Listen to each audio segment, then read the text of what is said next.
this is Karan Kumar. Welcome to our channel. Let's learn today. Next one, second one, stoichiometric defects అయిపోయింది. Second one, impurity defects. Second one is impurity defects. Impurity defects. Okay. So first దీంతో example తో చూద్దాం. So NaCl example ఏంటి? NaCl and SrCl2 ఒకటి, అలాగే AgCl and CdCl2. AgCl and CdCl2. Okay, NaCl is crystallized with strontium chloride, SrCl2.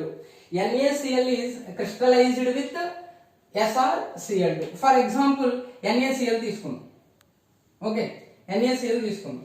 So NaCl లో so positive, negative, positive, negative,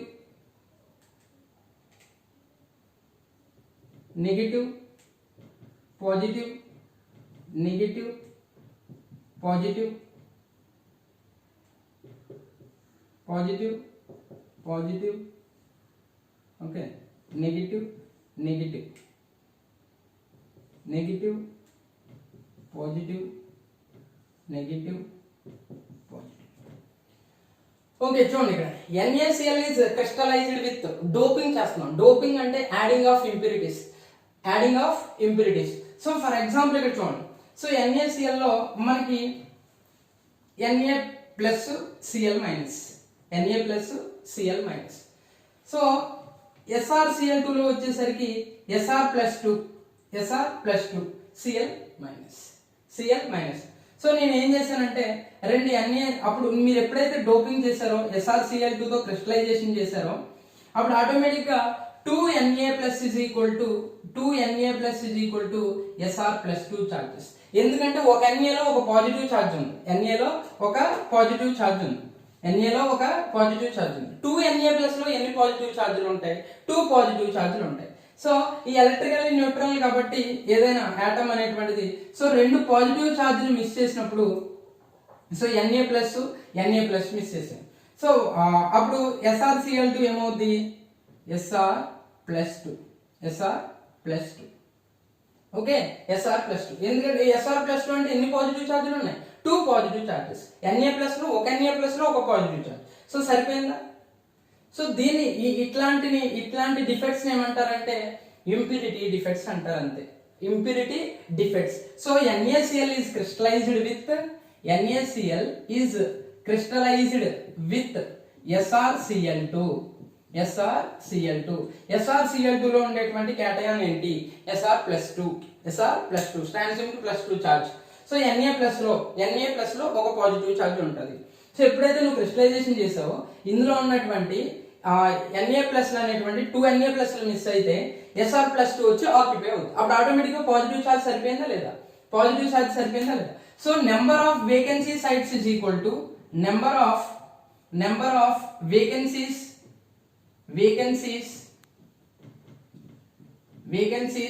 are equal to number of strontium Sr plus 2 cations. So ఇక్కడ number of vacancies ఎన్ని ఉన్నాయి? 1. అలాగే strontium atom cations ఎన్ని ఉన్నాయి? 1. So కాబట్టి ఇక్కడ ఏమవుతుందంటే number of vacancies are equal to number of strontium cations. So impurity defect అన్నమాట ఇది. సో ఇదే విధంగా సేమ్ ప్రాసెస్ ఇక్కడ మనం AgCl లో చేద్దాం. సో AgCl లో కూడా ఏమవుతుంది మనకి? జనరల్ గా AgCl కూడా అంతే కదా, Ag ప్లస్ Cl మైనస్, అక్కడ ఉన్నటువంటి ఏంటి? Ag plus Cl minus, so మళ్ళీ Cl minus Ag plus, Cl minus Ag plus, Cl minus Ag plus, Ag plus Cl minus, Ag plus Cl minus, Cl minus Ag plus, Cl minus Ag plus. Okay, same process ఇక్కడ మళ్ళీ నేను crystallised with CdCl2. So కాబట్టి ఎప్పుడైతే crystallise చేశానో so మనకి CdCl2 లో cation ఏంటంటే Cd+2 and Cl-.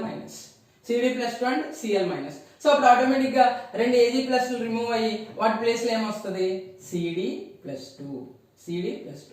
ఇప్పుడు number of positive charges is equal to number of అంటే బిఫోర్ ఎంత పాజిటివ్ చార్జెస్ ఉన్నాయో ఆఫ్టర్ కూడా అంతే ఉన్నాయి కదా, ఉన్నాయి లేవా? సో ఇక్కడ మనకి ఏజీ ప్లస్ రెండు క్యాటయాన్స్ రిమూవ్ చేస్తాం, ఇక్కడ చార్జ్ 2 ఉంది కాబట్టి సరిపోయింది అనమాట.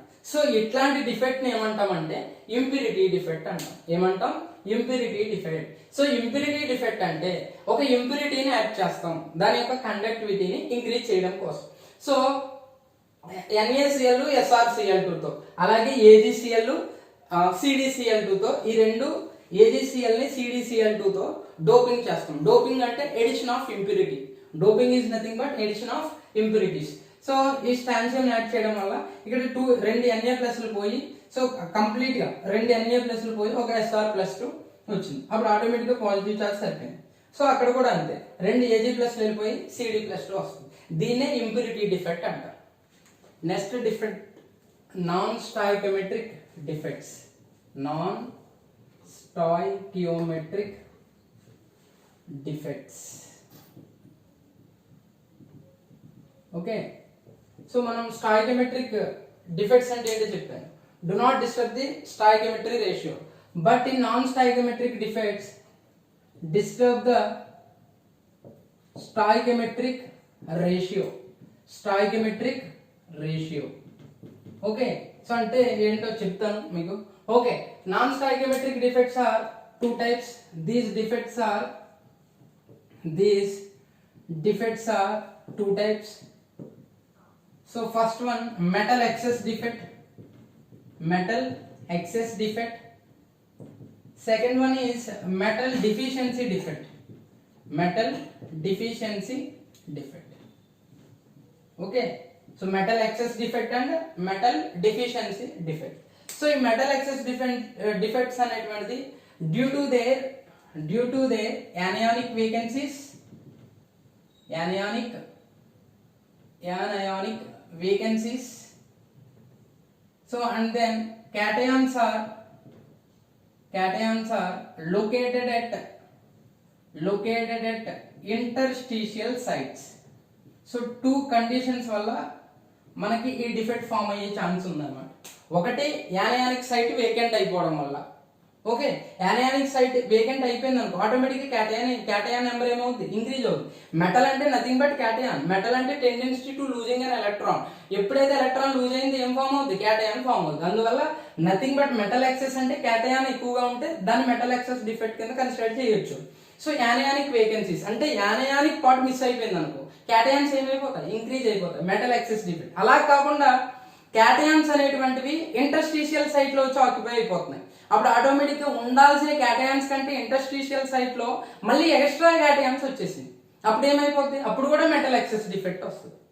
ఓకే, ఇక్కడ మెటల్ డిఫిషియన్సీ డిఫెక్ట్ అంటే క్యాటయాన్స్ తక్కువగా ఉంటాయి. క్యాటయాన్స్ ఎలా ఉంటాయి? తక్కువగా ఉంటాయి. సో మెటల్ ఎక్సెస్ డిఫెక్ట్ అంటే మెటల్ అంటే nothing but cation, tendency to losing an electron. So ఇక్కడ టూ కండిషన్స్ వల్ల ఫామ్ అవుతుందని చెప్తున్నాను. ఒకటి యానయానిక్ సైట్ అనేటువంటి వేకెంట్ అయిపోవడం వల్ల. యానయానిక్ సైట్ వేకెంట్ అయిపోయింది ఆటోమేటిక్ గా. For example 6:6. So cation 6, యానయాన్ 6 before defect. After defect so ఎప్పుడైతే యానయాన్ ఒకటి వెళ్ళిపోయింది అనుకుందాం, అప్పుడు 6:5. స్టాయికియోమెట్రీ రేషియో కూడా దెబ్బతిందా లేదా? స్టాయికియోమెట్రీ రేషియో డిస్టర్బ్ అయిందా లేదా? సో ఇనీషియల్ గా 6:6 కానీ 6:5. కానీ ఇక్కడ గుర్తుపెట్టుకోవాల్సిన విషయం ఏంటంటే ఎలక్ట్రికల్ న్యూట్రలిటీ యాజ్ ఇట్ ఈస్ ఉంటుంది.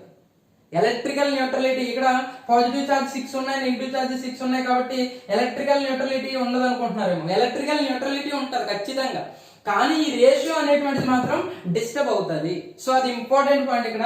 సో అందువల్ల నాన్ స్టాయికియోమెట్రిక్ డిఫెక్ట్స్ అంటే disturb the stoichiometric ratio, but it maintains electrical neutrality. Okay, so kabatti metal excess defect ante due to anionic vacancies and cations are located at interstitial defects. So indulo మీకు ఇప్పుడు first నేను metal excess defect గురించి చెప్తాను. Metal excess defect చూద్దాం. చూడండి metal. So first one ఏంటి? Metal excess defect. Third one లో ఏ metal excess defect. So ఆ మెటల్ ఎక్సెస్ డిఫెక్ట్ లో మళ్ళీ 2 కండిషన్స్ చెప్పాను మీకు. So metal excess defect due to their anionic vacancies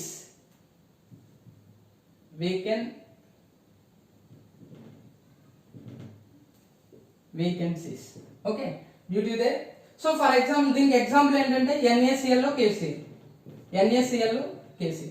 so ఇక్కడ ఏం చేద్దామంటే NaCl తీసుకున్నాం, ఎగ్జాంపుల్ NaCl తీసుకున్నాం. సో NaCl తీసుకున్నాం.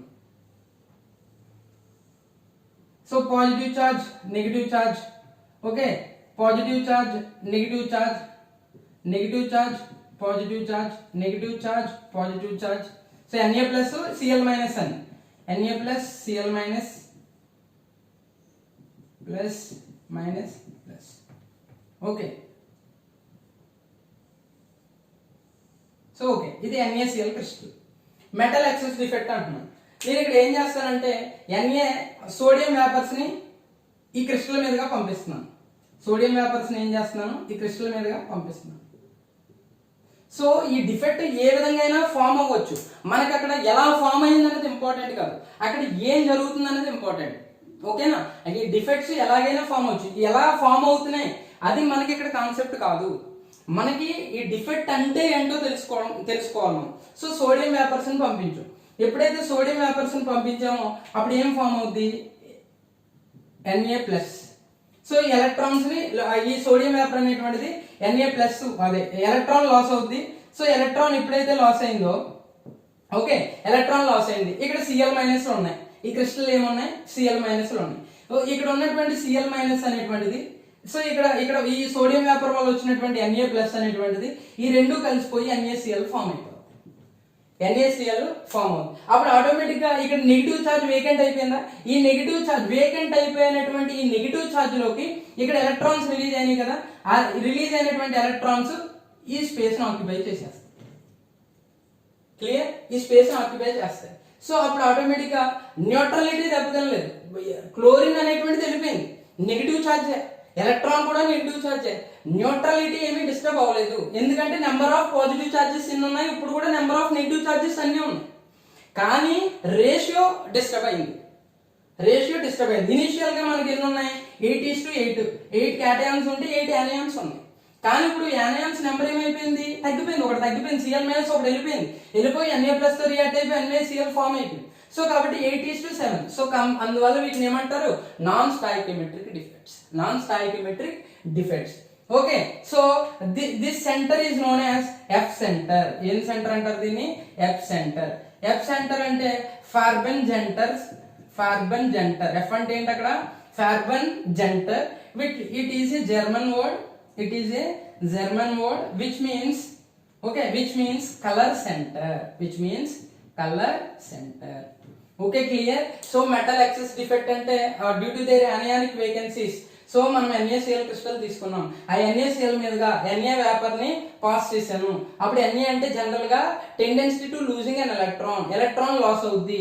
లాస్ అయినటువంటి ఎలక్ట్రాన్ ఈ NaCl క్రిస్టల్ లో ఉన్నటువంటి Cl మైనస్ అనేటువంటిది సో Na ప్లస్ తో రియాక్ట్ అయిపోయి NaCl ఫామ్ అయిపోద్ది. సో అప్పుడు ఆటోమేటిక్ గా ఈ Cl మైనస్ లోకి అంటే ఈ నెగిటివ్ పార్ట్ లోకి ఎలక్ట్రాన్ ఎంటర్ అయిపోద్ది. సో అప్పుడు ఇనీషియల్ గా రేషియో ఎంత, 8:1. క్యాటయాన్స్ ఎన్ని ఉన్నాయి, 8 ఉన్నాయి. యానియాన్స్ ఇనీషియల్ గా యానియాన్స్ కూడా 8 ఉన్నాయి, 8:8. సో కానీ వన్స్ ఈ ఎలక్ట్రాన్ వచ్చి ఇక్కడ ఎంటర్ అయిపోయినప్పుడు ఆటోమేటిక్ గా యానియాన్స్ నెంబర్ తగ్గిపోయింది, 8:7. సో కాబట్టి స్టాయికియోమెట్రిక్ రేషియో డిస్టర్బ్ అయింది. ఓకే, సో ఈ సెంటర్ నే ఏమంటామన్నాను, F సెంటర్ అంటాం. So farben zentren, F means farben zentren, which means colour centre. So దీనివల్ల ఈ డిఫెక్ట్ ఫామ్ అవడం వల్ల మనకి ఏమేమి క్యారెక్టరిస్టిక్స్ వస్తాయంటే చూడండి, conductivity increases. So electrons, so anions place లోకి ఎలక్ట్రాన్స్ వస్తున్నాయి కాబట్టి ఆటోమేటిక్ గా conductivity increases. And also paramagnetic in nature. So electrons వచ్చినాయి కదా, సో పారామాగ్నెటిక్ నేచర్ అంటే నెక్స్ట్ చూద్దాం మనం. So due to their unpaired electrons ఉంటే ఖచ్చితంగా మనకి పారామాగ్నెటిక్ నేచర్ ఉంటుంది. డయామాగ్నెటిక్, పారామాగ్నెటిక్ కెమికల్ బాండింగ్ లో చదువుతారు ఫస్ట్ ఇయర్ లో. పారామాగ్నెటిక్ అంటే paramagnetic nature due to arises due to unpaired electrons present in their substance that is known as paramagnetic nature. So అలాగే colour వస్తుంది. సో జనరల్ గా మనకి NaCl white colour లో ఉంటుంది. ఎప్పుడైతే ఈ డిఫెక్ట్ వస్తుందో అది ఆటోమేటిక్ గా ఎల్లో కలర్ లోకి చేంజ్ అయిపోతుంది. NaCl ఇనిషియల్ గా మనకి అదే కామన్ సాల్ట్ ఏ కలర్ లో ఉంటుంది, వైట్ కలర్ లో ఉంటుంది. ఈ డిఫెక్ట్ ఫామ్ అయిన తర్వాత it changes into yellow colour due to F centre. So F centre important point ఇక్కడ. Okay, objective point of view important. So కాబట్టి ఈ ఫ్రీ ఎలక్ట్రాన్స్ వల్ల conductivity is increases, it paramagnetic nature, and then the NaCl is generally white color. After the defect it changes into yellow color, and also KCl and LiCl loan KCl లోను ఈ defect ఉంటది. KCl వచ్చేసరికి మనకి violet colour లోకి మారిపోద్ది. So LaCl వచ్చేసరికి pink colour లోకి change అవుతుంది ఈ డిఫెక్ట్ వచ్చిన తర్వాత. These are the examples for metal excess defect due to their anionic vacancies. Clear? Okay. So next one. So this is first condition అయిపోయింది. Metal excess defect due to their anionic vacancies. Next condition ఏం చెప్పాను? Metal excess defect due to cations are located at interstitial sites. So అదేలాగా చూద్దాం. So దానికి example మనకి zinc oxide తీసుకుందాం. Zinc oxide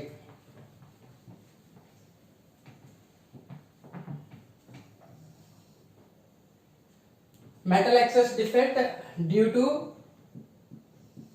cations located at interstitial site. Okay, so example ZnO. So ZnO తీసుకున్నాం. So ZnO తీసుకున్నప్పుడు so Zn అంటే so ఈ విధంగా Zn+2 O-2 Zn+2 O-2 O-2 Zn+2 O-2 Zn+2 Zn+2 O-2 Zn+2 O-2 O-2 Zn+2 O-2 Zn+2. Okay, so ఎప్పుడైతే ఈ zinc oxide ని heat చేసినప్పుడు automatic గా మనకి ఆక్సిజన్ ని రిలీజ్ చేస్తుంది. ఏంటి? ఆక్సిజన్ ని రిలీజ్ చేస్తుంది. సో ఆక్సిజన్ రిలీజ్ చేసినప్పుడు Zn+2 ఎలా ఫామ్ అవుతుంది అంటే half O2 plus 2 electrons.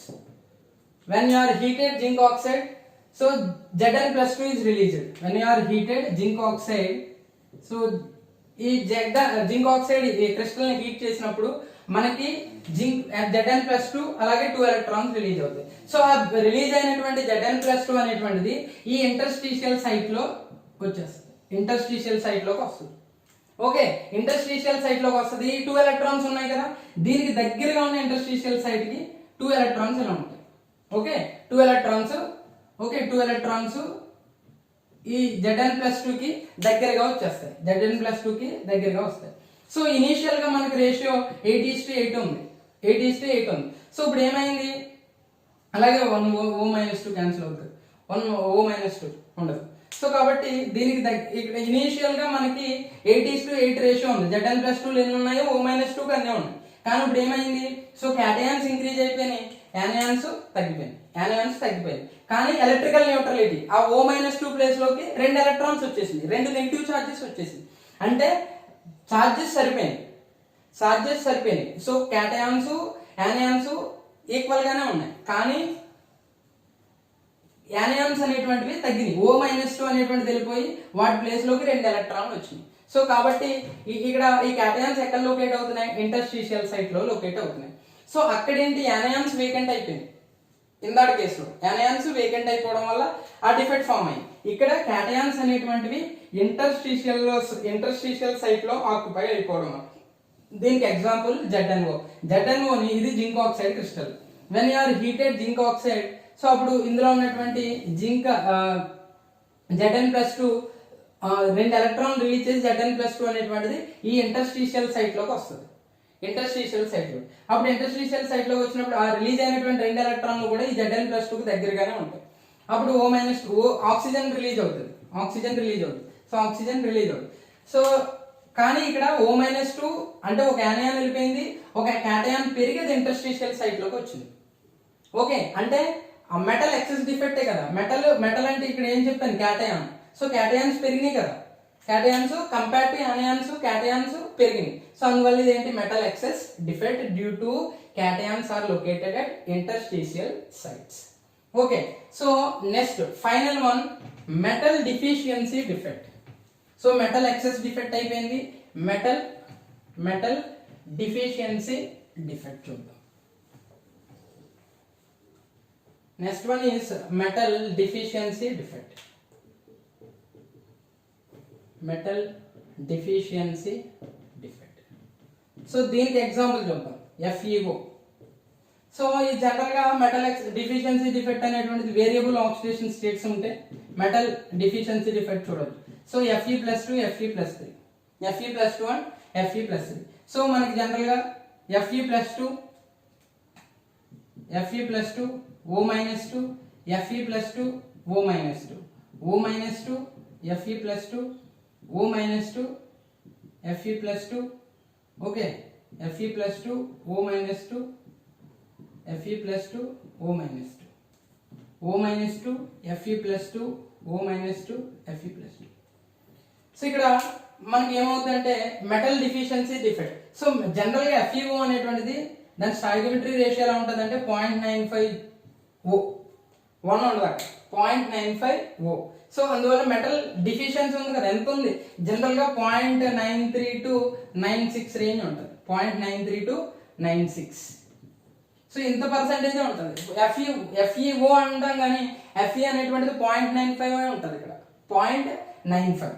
So కాబట్టి మెటల్ డిఫిషియన్సీ, ఇక్కడ మెటల్ ఏది, క్యాటయాన్ ఏది, Fe డిఫిషియన్సీ ఉంది కదా, 0.95 ఉంది. ఓకే, సో ఇక్కడ జనరల్ గా మనకి రెండు Fe, ఇక్కడ ఏమవుతుందంటే మెటల్ డిఫిషియన్సీ అంటే 3 Fe2లు పోయి, ఓకే 3 Fe2లు. So variable oxidation state Fe+3 Fe+3 అలాగే Fe+3. ఓకే, సో ఇక్కడ Fe+2 అంటే 3 Fe+2లు వెళ్ళిపోయింది. సో అప్పుడు ఏమవుతుంది, Fe చార్జెస్ ఎన్ని, పాజిటివ్ చార్జెస్ +6. ఇక్కడ మనం ఏమి వచ్చినాయి, ఏం లొకేట్ అయినాయి, Fe+3 2. సో 2 × +3, ఇక్కడ కూడా చార్జెస్ ఎన్ని అయినాయి, పాజిటివ్ చార్జెస్ +6. కానీ ఇక్కడ వచ్చేసరికి Fe+2 ఎన్ని ఉన్నాయి, 3. కానీ Fe+3లు 2a, Fe+3లు 2a ఉన్నాయి. ఓకే, సో అప్పుడు ఆటోమేటిక్ గా Fe+2 ప్లేస్ లో ఇవి క్యాటయాన్స్ అనేటువంటివి తగ్గిపోయినాయి లేదా. సో అందువల్ల ఇక్కడ మనకి Fe 0.95 O, Fe 0.95 O.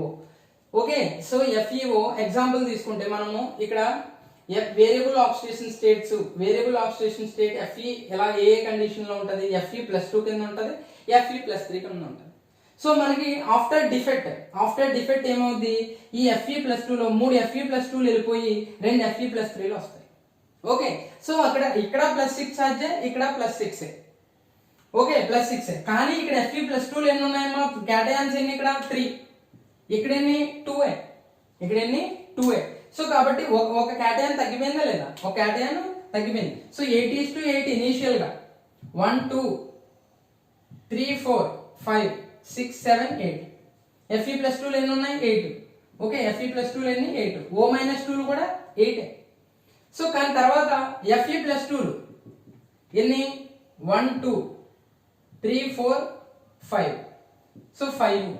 Fe+3లు అది కూడా క్యాటయానే కదా, 2 O-2 8. సో క్యాటయాన్ రేషియో ఎంత అయిపోయింది, 7:8. సో స్టాయికియోమెట్రీ రేషియో డిస్టర్బ్ అయిందా లేదా, డిస్టర్బ్ అయినా. డిఫెక్ట్ ఫామ్ అయిన తర్వాత స్టాయికియోమెట్రీ రేషియో డిస్టర్బ్ అయిపోయింది. కానీ ఎలక్ట్రికల్ న్యూట్రలిటీ చూడండి, 5 × +2 ఎంత, 10 పాజిటివ్ చార్జెస్ Fe+2 కి సంబంధించినవి. సో 2 × +3 +6, టోటల్ గా పాజిటివ్ చార్జెస్ ఎన్ని, 16. సరిపోయింది. ఆక్సిజన్ ఎన్ని ఉన్నాయి, O-2 కాబట్టి -2 = -16 +16 -16. సో కాబట్టి ఎలక్ట్రికల్ న్యూట్రలిటీ డిస్టర్బ్ అవ్వదు, ఇదే చెప్తాను నేను. Electrical neutrality does not disturb, but stoichiometry ratio is disturb. This is about the metal deficiency defect. So overall గా మనము ఏ డిఫెక్ట్లు ఓవరాల్ గా ఒకసారి చూద్దాం. ఓకే, సో డిఫెక్ట్స్ ఇంతటితో అయిపోయింది. ఏమేమి డిఫెక్ట్స్ గురించి మాట్లాడుకున్నామో చూద్దాం.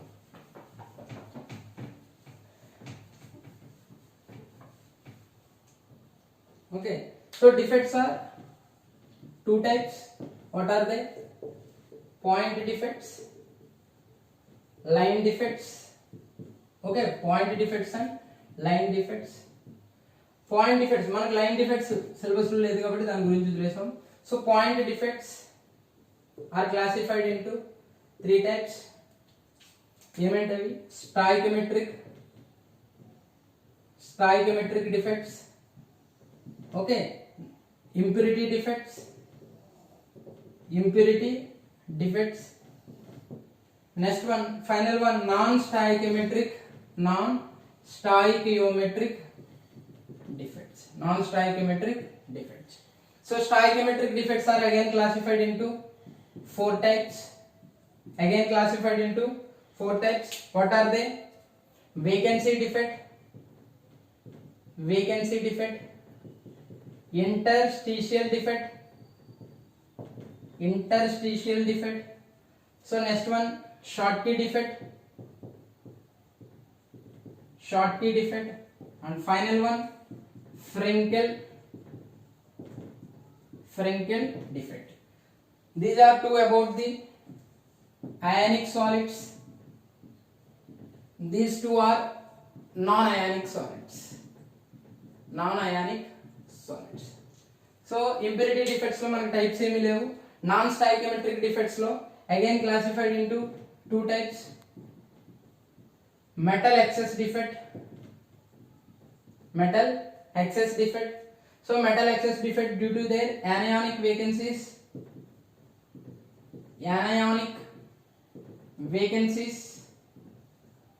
So cations are located at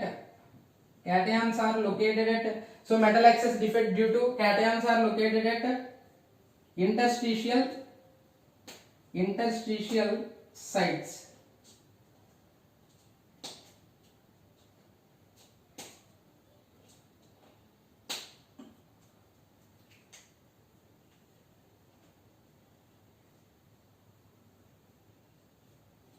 Cations are located at interstitial sites. Okay, so next one, metal deficiency defect. So దీనికి ఎగ్జాంపుల్ ఏం చెప్పాను? FeO. ఎగ్జాంపుల్ ఏంటి? FeO. సో దీనికి ఎగ్జాంపుల్ NaCl, KCl. ఓకే, దీనికి ఎగ్జాంపుల్ ZnO. Schottky defect की NaCl, KCl, CaCl, AgBr. దీనికి example Frenkel defect की ZnS, AgBr, AgCl, AgI. So both effects present in Frenkel defect and Schottky defect are present in AgBr. Okay, so this is about the defects. Point defects, stoichiometry అంటే do not disturb the stoichiometry ratio. So doping చేస్తాం. ఇక్కడ మనకి impurity defect కి example ఏం చెప్పాను? So NaCl and SrCl2. Okay, so another example is CdCl2 and AgCl and CdCl2. AgCl crystal is crystallized with CdCl2. NaCl is crystallized with SrCl2. These two are impurities. So adding of impurities to the crystals, that is known as a doping process. Okay, so this is about the imperfections in solids. Okay, thank you.